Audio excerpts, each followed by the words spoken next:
السلام علیکم ورحمۃ اللہ وبرکاتہ۔ تمام کلاس ممبر کو السلام علیکم۔ چونکہ ہم لوگوں نے کہا تھا کہ ہم انشاءاللہ کوشش کریں گے کہ نماز کے حوالے سے مختصر سی آپ لوگوں سے بھی بات کر سکیں۔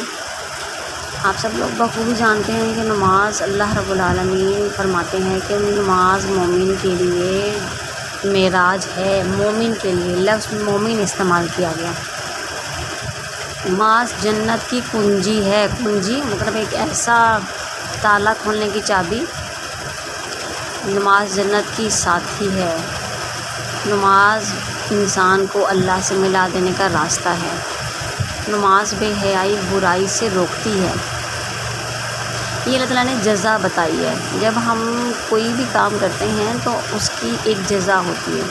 جب آپ کا بچہ اسکول پڑھتا ہے تو فرسٹ کلاس کے بعد سیکنڈ کلاس میں جاتا ہے تو اس کی جزا ہے کہ وہ پاس ہو گیا ہے، اور اگر وہ فرسٹ کلاس میں ہی رہتا ہے تو اس کا بچہ مطلب ہوا کہ آپ کا بچہ فیل ہو گیا، وہ اگلی کلاس میں نہیں گیا۔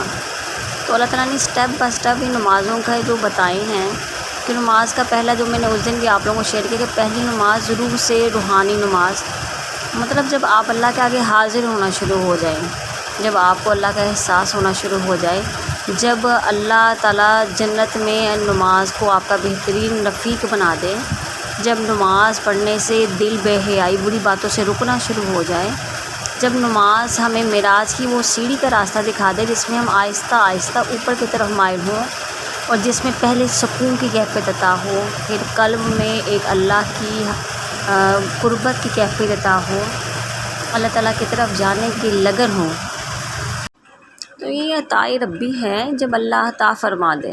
جب تک اللہ تعالیٰ کی طرف سے عطا نہ ہو، جب تک اللہ ہمیں مستقیمی کا راستہ نہ دکھانا چاہے، کیونکہ اللہ تعالیٰ نے اپنے محبوب صلی اللہ علیہ وآلہ وسلم کو فرما دیا کہ اے نبی، ہدایت وہ جس کو خدا عطا کرے، آپ کا کام ہے پیغام پہنچانا۔ جب تک ہم ایک قدم کی کوشش نہ کریں تو اللہ 10 راہوں کے وسائل نہ بنا دے، لیکن ایک قدم کی کوشش ہم نے خود کرنی ہے۔ ایسے کام کرنے ہیں جو اللہ تعالیٰ کو قربت کا سبب بنے، اللہ تعالیٰ کو راضی کرنے کا سبب بنے۔ اب ایک طرف ہم 5 وقت کی نمازیں پڑھیں، دوسری طرف ہم جھوٹ بھی بولیں، دوسروں کا دل بھی دکھائیں، دوسروں کے حق بھی غصب کریں، بے حیائی کی باتوں سے نہ رکیں، اور معراج کا راستہ دکھائی نہ دیں، اور ہم کہیں جی ہم تو 5 وقت کے نمازی ہیں، بھئی جزا بھی تو دیکھنی ہے نا، اس کا ہمیں مل کیا رہا ہے، آؤٹ پٹ کیا آ رہا ہے۔ بچہ سال بھر کلاس میں گیا، اگر پاس نہیں ہوگا تو پھر ظاہر سی بات ہے کوچنگ بدلو گے، اسکول بدلو گے، بچوں پہ ڈبل توجہ دو گے۔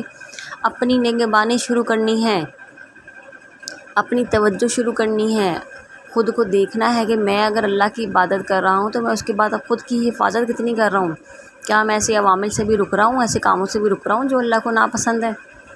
اگر تو ہم یہ سب کرنے کی کوشش کریں گے تو تب ہی ہے کہ ہماری نمازوں میں بہتری آئے گی، بہتری آئے گی تو جزا ملنا شروع ہوگی، اور جب جزا ملنا شروع ہو جائے گی تو مطلب یہ کہ ہم نے اللہ کے راستے کی طرف قدم بڑھا دیا۔ ہم نے کوشش کرنی ہے، مسلسل کوشش، بشر کا کام کوشش کرنا۔ یہ اللہ کی عطا ہے جس کو اللہ خود عطا کر دے۔ جب اللہ سجدوں میں رات کو تہجد میں اٹھا دیتا ہے تو اس 5 وقت کی نمازوں کے سجدوں میں اور تہجد کے اس سجدے میں جب اللہ نے آپ کو اٹھایا، کتنا فرق ہوتا ہے، کتنی سکون کی کیفیت ہوتی ہے۔ جب اللہ آپ کو درد دے دیتا ہے اور سجدے میں جا کے بے پناہ آنسو آ جاتے ہیں، وہ عام دن کے کئی سجدوں میں، اور جب وہ اللہ نے آپ کو درد دے کر آنسو عطا کر دیے، ان سجدوں میں کتنا فرق ہے۔ یہ اللہ نے عطا کیے، اپنے آپ انسان کی توفیق نہیں ہے، تو اللہ ہی سے اللہ کی توفیق کو مانگا جائے، مانگنے کے ساتھ ساتھ کوشش کی جائے۔ ایسی دعائیں اللہ قبول نہیں کرتا جس میں ہم صرف مانگ رہے ہوتے ہیں اور کوشش نہیں کر رہے ہوتے۔ کوشش کی جائے، ساتھ ساتھ اپنے اندر کے نفس کو جو ہے جو برائی کی طرف مائل کرتا ہے اس کو لگام لگائی جائے۔ اس کو لگام بھی کون لگائے گا؟ اللہ لگائے گا۔ آپ کے ایک دوست نے کتا پالا ہے، آپ کوشش کر رہے ہو اس کے گھر کے اندر جانے کی، بھئی آپ نے اس کے گھر کے اندر جانا ہے، وہی آپ کی منزل ہے۔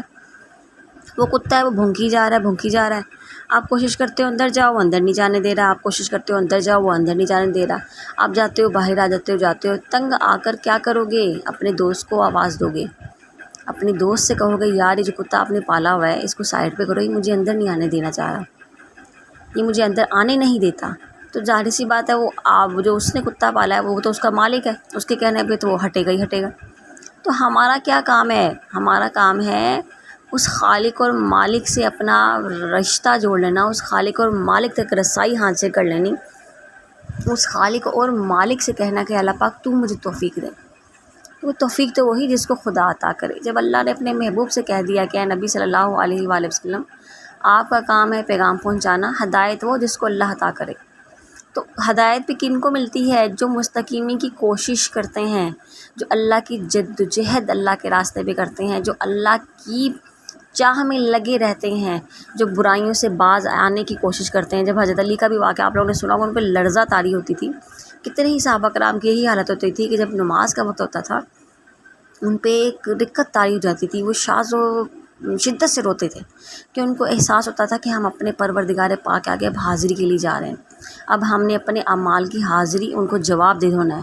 5 وقت کی نماز ایک حاضری کی ہے، ایک بلاوا ہے، ایک صدا ہے کہ اللہ بلا رہا، آؤ اب تک کیا کیا کیا، کتنے معاملات اللہ کے مطابق کیے، کتنے اللہ کے خلاف کیے، کتنے معاملات میں اللہ کو یاد رکھا، کتنے میں اپنے نفس کی نفس پرستی کی. کہتے ہیں سب سے بڑا جہاد آپ کا اپنی ذات کے ساتھ جہاد ہے. سب سے والذین جاہدوا فینا، سب سے بڑا جہاد جو ہے فینا تمہارا اپنے ساتھ ہے. یہ بھی ایک بہت گہرا ٹاپک ہے، کبھی انشاءاللہ اس پہ بھی بات کریں گے. اللہ تعالیٰ ہمیں نماز میں بہتری لانے کی توفیق دے. اللہ ہم سے راضی ہو جائے ایسی نمازوں کے لیے جیسی اللہ چاہتا ہے.